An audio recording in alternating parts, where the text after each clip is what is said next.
Good morning, Radhe Radhe. मेरे YouTube channel पर सभी का स्वागत है। तो देख रहे हैं आप, यहाँ मैं कोचिंग आ चुकी हूँ और ये कोचिंग मेरे भाई सामने जो आप बैनर पर फ़ोटो देख रहे हैं उसी की है।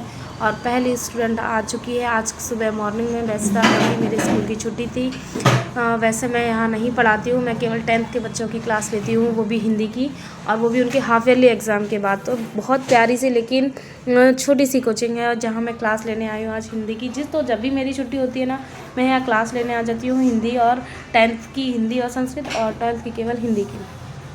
तो यहाँ आकर सबसे पहले भाई जी हैं, भाई दीदी, वो झाड़ू लगा चुकी हैं और मैंने यहाँ पूजा कर ली है ठाकुर जी की। और अब क्लास स्टार्ट हो जाएगी जैसे ही मॉर्निंग में बच्चे आ जाएंगे। और ये जो फर्स्ट बच्ची आई, संगीता नाम इसका है, और ये बिल्ली वाला स्वेटर पहन कर आई है। तो आज की क्लास में मैं हिंदी के काव्य खंड के बारे में बात करूँगी। तो जिसको भी कमेंट कुछ पूछना हो तो वो कमेंट में मुझे बता सकता है। तब तक के लिए राधे राधे, और बने रहिए मेरे चैनल के साथ Prabha daily life. Thank you so much, bye bye. Welcome to a Hindi grammar class. तो सबसे पहले आज मैं काव्य बोध से स्टार्ट करूँगी।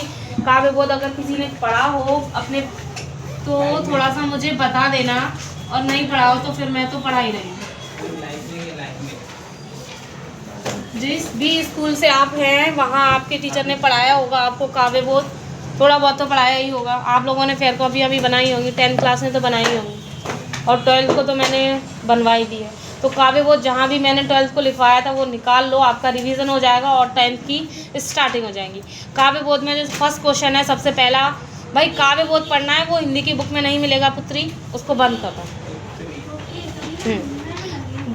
रजिस्टर, रफ रजिस्टर, जो कुछ भी है आपका उसको निकाल लो बेटा, बुक बंद कर लो। काव्य बोध में फर्स्ट क्वेश्चन जो आपका काव्य में आता है, सबसे पहले रस किसे कहते हैं? पढ़ा होगा सबने, 8th तो दे ही चुके, 8th में ही पढ़ा होगा रस किसे कहते हैं। बहुत बढ़िया, ऐसी पढ़ाई नहीं मत किया करो बिटिया, कहना क्या पढ़ा उसको ही भूल गए। रस किसे कहते हैं मोहन? मतलब इतना गला फाड़ फाड़ कर समझाने का भी कोई मतलब नहीं है। अभिषेक भैया, रस किसे कहते हैं? हैं? जिस वाक्य को पढ़कर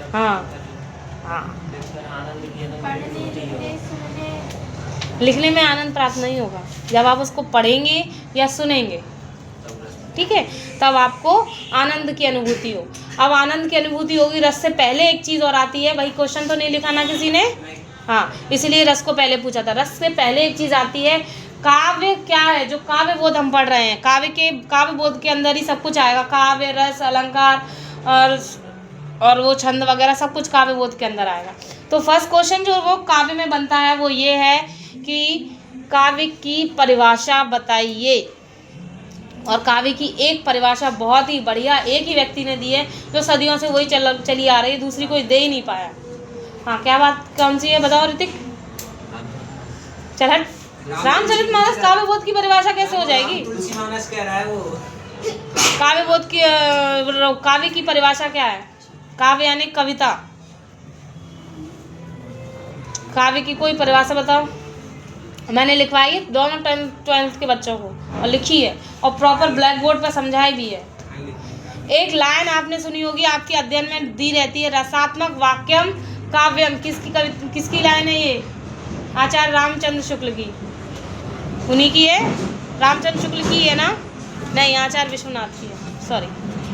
सॉरी भाई, आचार्य विश्वनाथ की है।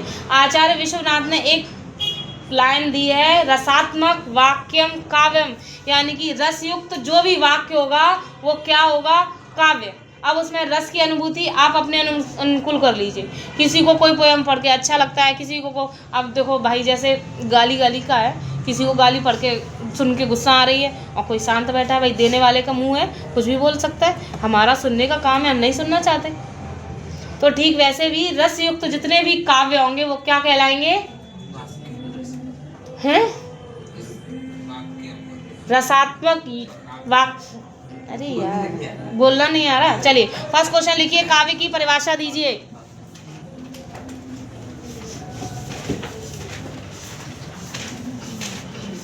अच्छा, 12th के पास पहले से लिखा हुआ है, तो भाई दोबारा क्यों लिख रहे हो बेटा? काव्य की परिभाषा नहीं, तो नहीं आएगी तुम्हारे में। नहीं समझे रहो, बस समझने के लिए लिख लीजिए। काव्य की परिभाषा लिखिए।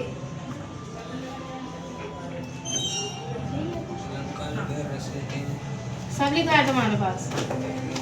काव्य की परिभाषा कहाँ लिखी है? जहाँ रस लिखा होगा वहीं काव्य की परिभाषा भी लिखी होगी। देखो मैं यहाँ सिर्फ क्वेश्चन लिखूंगी, आंसर आप अपने हिसाब से लिख लेना। जहाँ जो वर्ड लिखना नहीं आए वहाँ पूछ लेना, मैं बता दूंगी। हाँ, तब रहेगा इसका। इसका उत्तर है, वो लिख लो, रसात्मक वाक्यम काव्यम।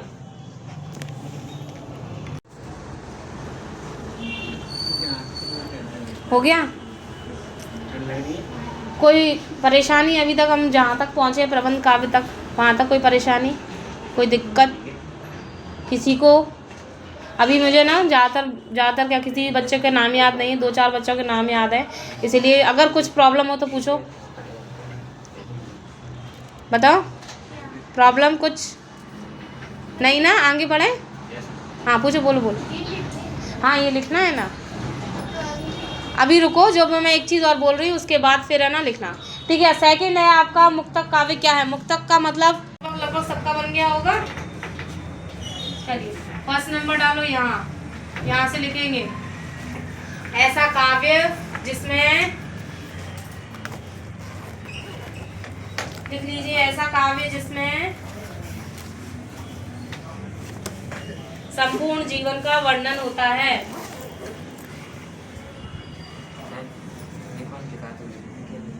लिखा है तो अच्छी बात है, लिखा तो इनके पास भी होगा। ऐसा काव्य जिसमें लिख संपूर्ण जीवन का वर्णन होता है। ठीक, नेक्स्ट अगर आप इसको जबकि से स्टार्ट करो, कोई बता सकता है जबकि से क्यों स्टार्ट किया है? जबकि 12th क्लास में बता चुके हैं, मेमोरी लॉस की प्रॉब्लम है इन दोनों वालों में, इनकी मेमोरी लॉस हो चुकी है। ये वो बन गए हैं, वो भी आई थी नहीं खाने खान की, क्या नाम था उसका, वो अपनी बॉडी पे लिख लेता था, चल गजनी। तो हमारे 12th क्लास के दोनों बालक, कैमरा में जरा 12th क्लास के बच्चों को दिखाया जाए, ये हमारे 12th क्लास के दोनों बालक, इनकी गजनी बन गए, इनकी मेमोरी लॉस हो चुकी है। जबकि का इस्तेमाल इसलिए किया गया है क्योंकि भाई अंतर पूछ रहा है। अंतर हम दो लोगों में तभी बता सकते हैं जब हम दो लोगों को आपस में कंपेयर करेंगे, तुलना करेंगे। मोस्टली क्या होता है कि बच्चे जो गाड़ी अध्ययन से याद करते हैं, जैसे उसमें दिया रहता है वैसे ही लिख देते हैं। जब हम जबकि का इस्तेमाल करते हैं तो महाकाव्य की तुलना हो जाती है खंड काव्य से, ठीक है? तो जबकि खंड काव्य में जीवन के एक पक्ष का ही वर्णन किया जाता है, लिख लो, जबकि खंड काव्य में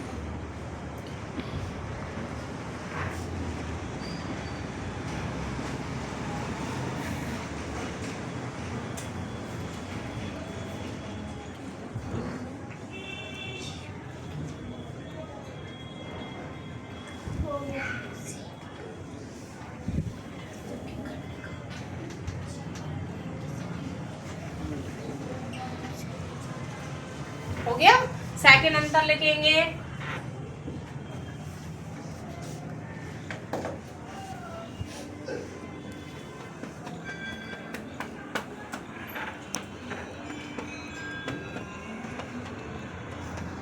बोलना, बोलो। अरे शांत रहे।